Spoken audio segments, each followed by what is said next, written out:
Arquidiócesis de la Verapaz presenta El Pueblo de Dios, el pueblo de la esperanza. Estimados amigos, una vez más tenemos el gusto de entrar en sus hogares a través de este programa, con el mensaje de crecimiento espiritual y familiar.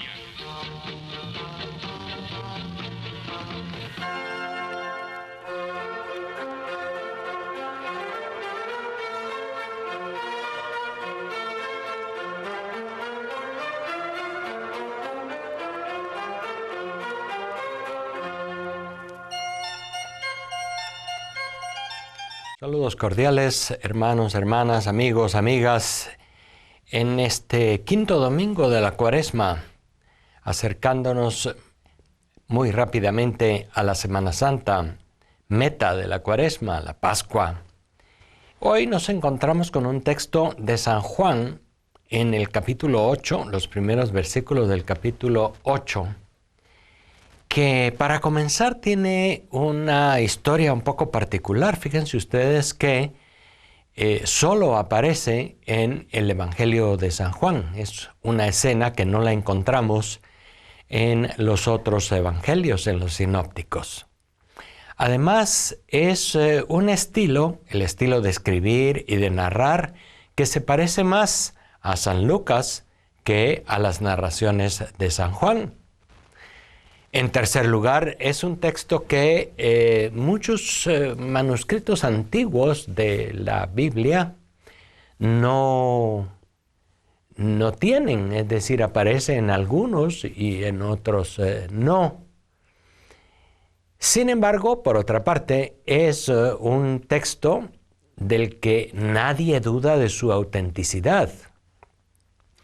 Es realmente en completa consonancia con el mensaje de Jesús, con su personalidad, con la novedad de Jesús. O sea, hay algunos textos de los que se puede dudar de la autenticidad, así era también el Antiguo Testamento, y hubo incluso libros enteros, los llamados apócrifos, que fueron descartados como escrituras inspiradas, porque en realidad no coincidían con el conjunto del Evangelio. Sin embargo, en este capítulo 8 de San Juan, estamos en primer lugar en completa consonancia con el mensaje de Jesús, con su Evangelio.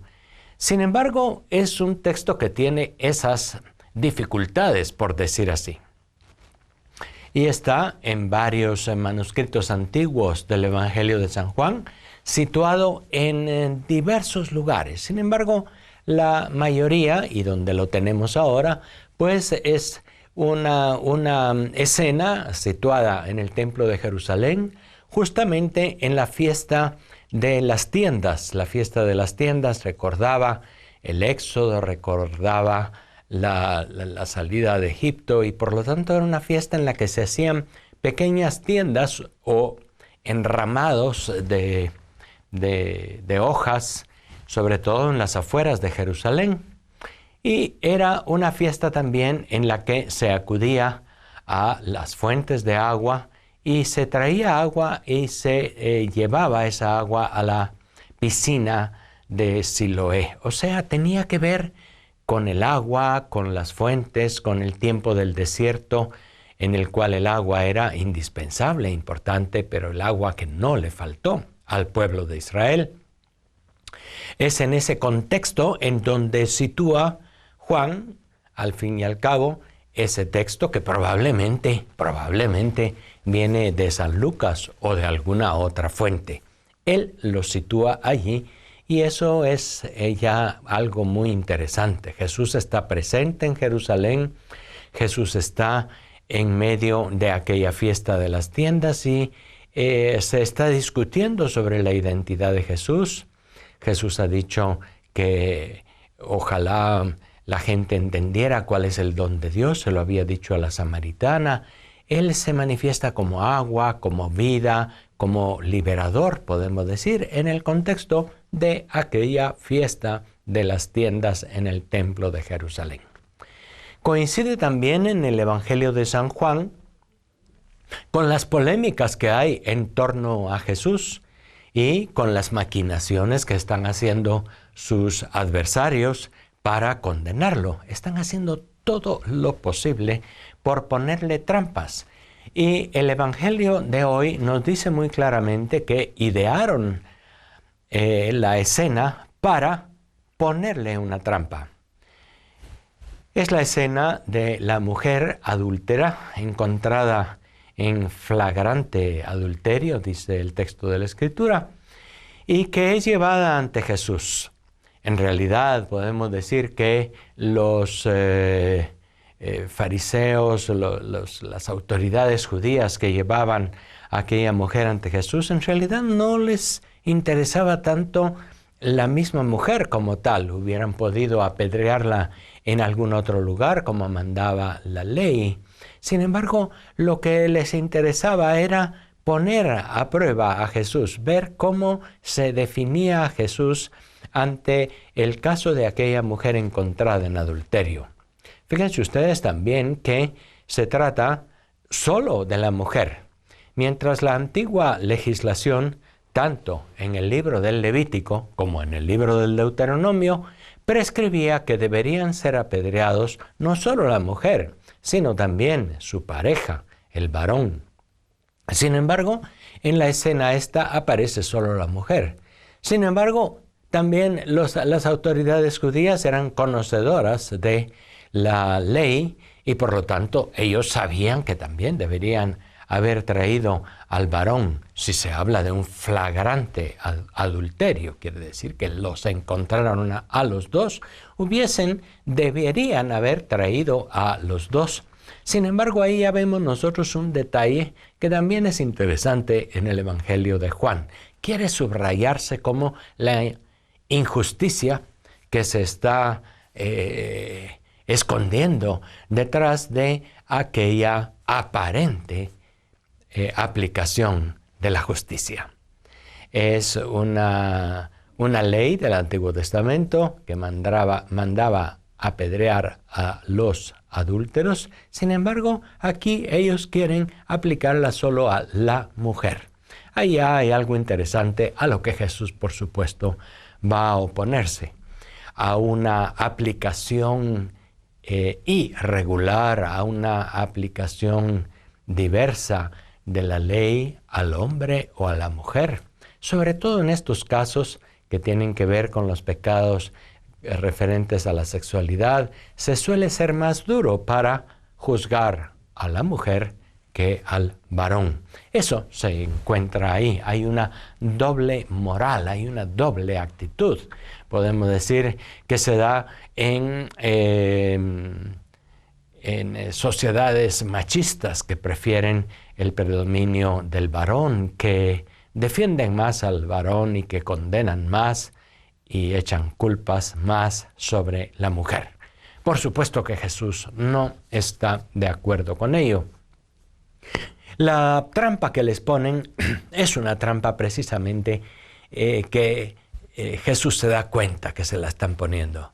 Si Él dice que sí, se debe condenar, pues como que queda muy mal Jesús, que ha hablado tanto del perdón, de la conversión y de la misericordia.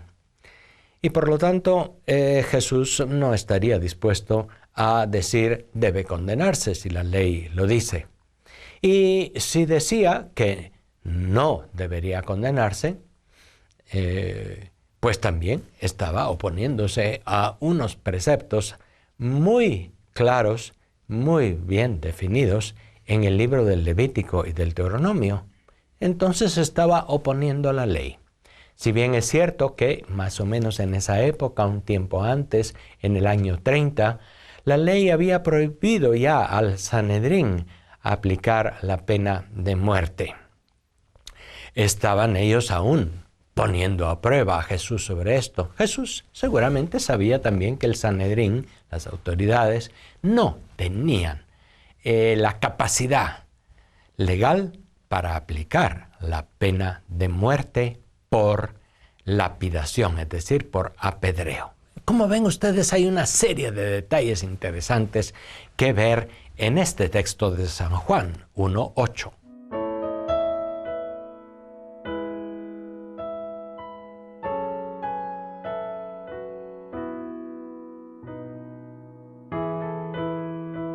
La respuesta de Jesús es una de esas frases que se han quedado grabadas en la memoria popular y que muchas veces son repetidas. El que esté limpio de pecado, que tire la primera piedra.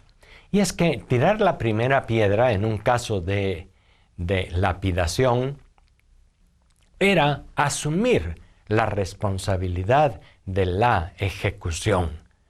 No podía darse lo que hoy le llamaríamos un linchamiento, una ejecución extrajudicial, sin que hubiese alguien definido como testigo.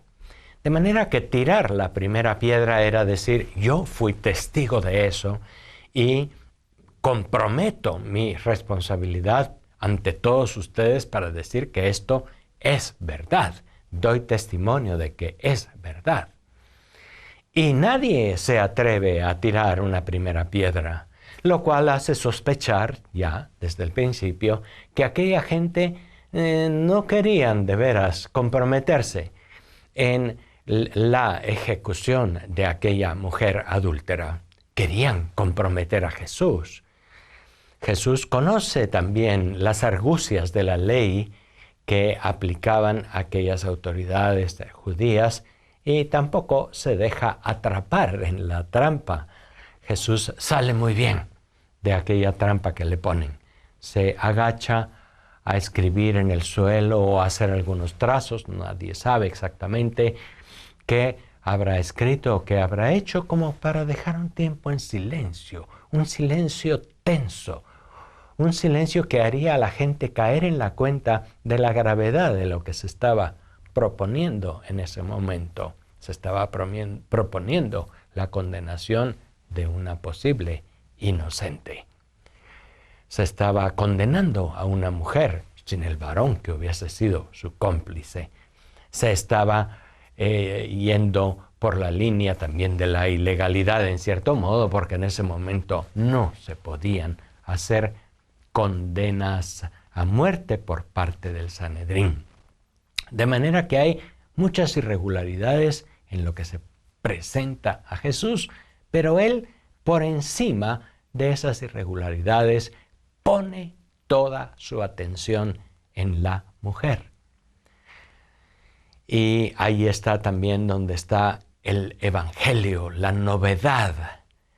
Mientras aquella mujer sentía que ya caían las piedras sobre su cabeza y que acababan con su vida, se encuentra con este profeta, maestro, excepcional, Jesús de Nazaret, que le dice, mujer, nadie te ha condenado. Vete en paz y no peques más. Imaginemos la liberación experimentada por aquella mujer que se sentía ya a las puertas de la ejecución y de la muerte y que recobra el aliento, levanta la cabeza, recupera la dignidad puesta en duda.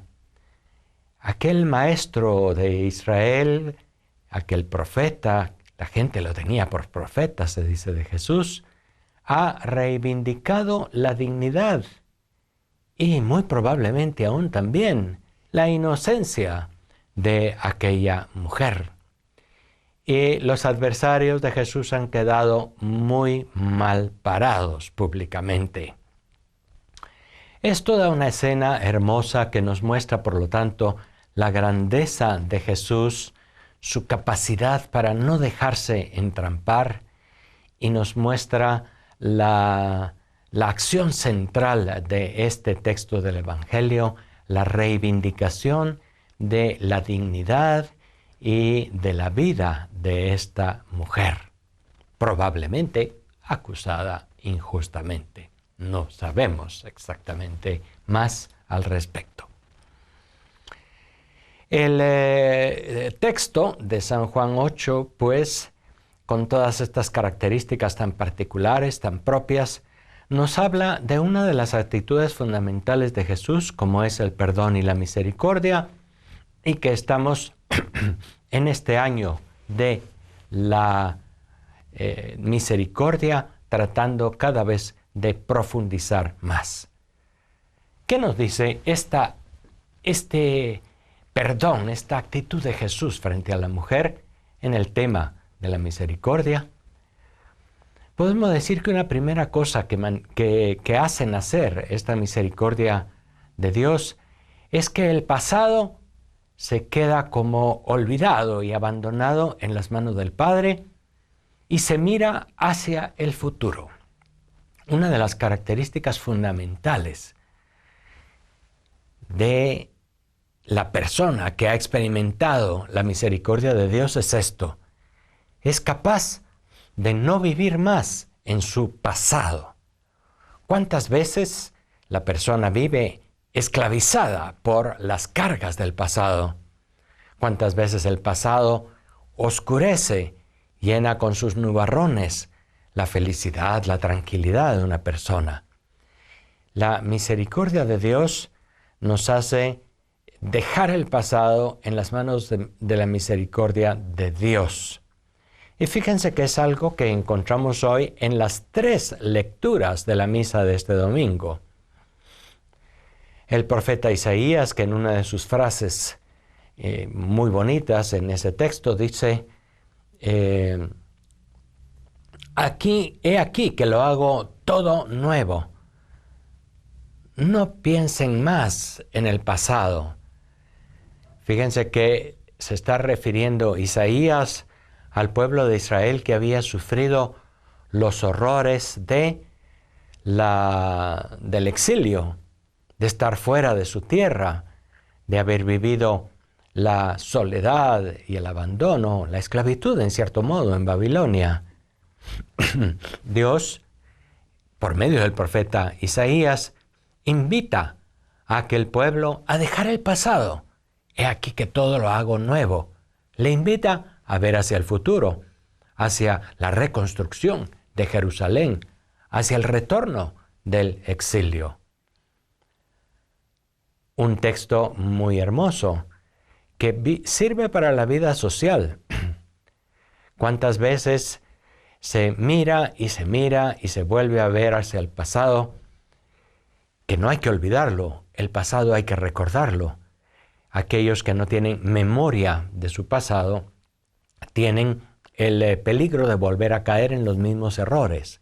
Por lo tanto, el pasado, la historia, hay que recordarla, pero no para llevarlo como una carga que impide caminar, que impide ver hacia el futuro, sino el pasado hay que verlo como una ocasión en la que aprendimos. Y hay que recordar del pasado lo que se aprendió, pero no para volver a remorder la conciencia con los errores del pasado, o volver y volver sobre un pasado doloroso y penoso para llevarlo como una carga encima, que a veces hace pues vivir en la culpabilidad, o al contrario también hace vivir en el deseo de venganza y en la acusación de todos aquellos que tuvieron que ver con un pasado violento, con un pasado de abusos, etcétera, ¿no? Es importante, pues, que cuando nos situamos ante la misericordia de Dios, una de las cosas importantes es, hay que vivir el presente. Es el presente en el que Dios nos habla, es el presente en el que Dios nos perdona, es el presente en el que Dios nos acoge tal como somos. El pasado sirve para aprender, sirve para reflexionar, hay que conocerlo. No se trata de olvidar simplemente, pero sí se trata de manejar bien el pasado. Se trata de que el pasado no se convierta en una carga que obstaculiza el camino, que hace que la persona viva con culpabilidad y con remordimientos.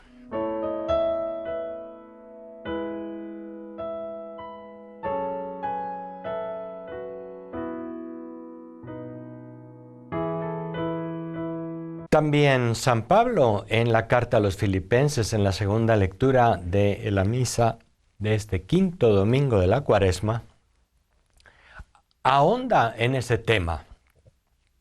Fíjense que San Pablo había reflexionado mucho sobre su pasado, apegado a la ley, apegado a las tradiciones del Antiguo Testamento. San Pablo era muy consciente de un pasado tortuoso, tumultuoso en su propia existencia. Y en esta carta a los Filipenses que hoy leemos, tiene algunas frases que nos hablan de cómo asumió él todo su pasado. Todo lo considero basura, todo lo considero pérdida, con tal de ganar a Cristo. Es por él que camino hacia adelante. Y también nos dice en esa carta a los Filipenses, dejo todo lo que está en el pasado y me lanzo hacia adelante. Sus figuras en esta carta a los Filipenses son un poco en la línea del comercio. Lo considera pérdida y basura, aquello que quizá antes de su conversión él había considerado como su riqueza. Ahora lo considera pérdida y basura, que no le importa. Todo su apego a la ley, su cerrazón, su fanatismo y su orgullo de ser un hombre, pues, cumplidor de la ley y un judío fiel. Todo eso él lo deja en el pasado con tal de ganar a Cristo y su evangelio. También sus figuras van en la línea deportiva. San Pablo tiene muy claros esos ejemplos de lo que él veía en su tiempo en las competencias deportivas. Hay que correr y hay que ir hacia adelante, hay que correr hacia la meta y no seguir viendo para atrás. El que corre no puede ver para atrás, vuelve a caer. El que corre tiene que mirar siempre hacia adelante y tiene que llevar la vista en alto para ir previendo las dificultades del camino y para correr bien. Hay que ver hacia adelante. De manera que está muy clara también entonces esta idea, este mensaje en la palabra de Dios para este quinto domingo de la Cuaresma, Isaías, Pablo y sobre todo Jesús, que abre un horizonte nuevo para aquella mujer a la que libera de la acusación falsa de sus adversarios y a la que abre una nueva posibilidad de futuro. En adelante no peques más, es decir, también ahí hay algo muy hermoso en la actitud de la misericordia de Jesús. No es simplemente un perdonar y aquí no ha pasado nada. Del pasado, de las fallas o de las posibles fallas, uno tiene que aprender y tiene que lanzarse en un camino de arrepentimiento y de conversión. No se trata simplemente de seguir igual, pero se trata de sentirse liberado, de sentirse renovado por la gracia, por el amor de Dios, para poder seguir adelante. El futuro se abre siempre ante nuestros ojos. El futuro es siempre posible de vivirlo con alegría y con entusiasmo. Todos tenemos que luchar constantemente contra los sentimientos negativos que nos vienen del pasado, nuestros fracasos, las circunstancias negativas que hemos vivido en la vida, las decepciones, las desilusiones que hemos vivido ante los demás, los pecados de la vida pasada. Pueden ser una carga, pero pueden ser también algo de lo que me sirvo para ver hacia adelante. Veo mi pasado, reflexiono en que he fallado y hago el propósito de caminar hacia el futuro. Pero la vida humana tiene fundamento cuando vemos hacia el futuro. Cuando dejamos de estar encerrados en un pasado insoportable, cuando superamos en los sentimientos de culpa, los remordimientos, las dificultades o los deseos de venganza, los rencores. Y cuando vivimos al futuro en una nueva disposición, en una nueva disponibilidad. Hemos de estar abiertos, pues, a la novedad a la que nos abre Jesús de Nazaret. Todo lo considero pérdida con tal de ganar a Cristo, ha dicho con tanta claridad San Pablo en la segunda lectura. Y el episodio tan interesante que hemos analizado brevemente en este programa, pues nos habla de este mirar hacia el futuro. Todo el camino de la Cuaresma es justamente un camino hacia el futuro. Acordémonos que el camino cuaresmal nos hace pensar en aquel camino del éxodo, de aquella salida de la esclavitud de Egipto, pero a través de dificultades, pero mirando siempre hacia adelante. Fue la experiencia de Israel muchas veces en su historia. Era el deseo de los exilados en Babilonia, que se refleja en muchos salmos, que se refleja en el libro de Isaías. La nostalgia de Sión, de Jerusalén, el sueño de volver a estar en Jerusalén, todavía es dentro de la mentalidad del pueblo judío actualmente un deseo del futuro, volver a Jerusalén, tanto que todo el movimiento así llamado sionista del siglo pasado, del siglo XX, que movió a muchos hebreos, a muchos judíos a volver a la tierra prometida, decía justamente el año entrante en Jerusalén. Había como ese deseo de volver a la ciudad santa, de volver a la ciudad de paz, de volver al templo, de volver a aquel lugar en donde se sentían ellos pueblo de Dios y se sentían con su Dios. Que nuestro camino cuaresmal sea así abierto al futuro con entusiasmo y con una gran confianza en la misericordia del Señor. Hasta la próxima. Gracias por su atención.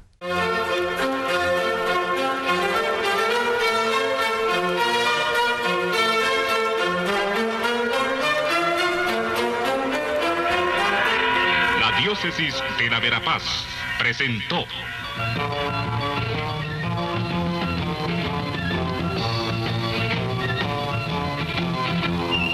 El pueblo de Dios, el pueblo de la esperanza. Agradecidos por su atención al mensaje de crecimiento espiritual y familiar. Hasta otra oportunidad.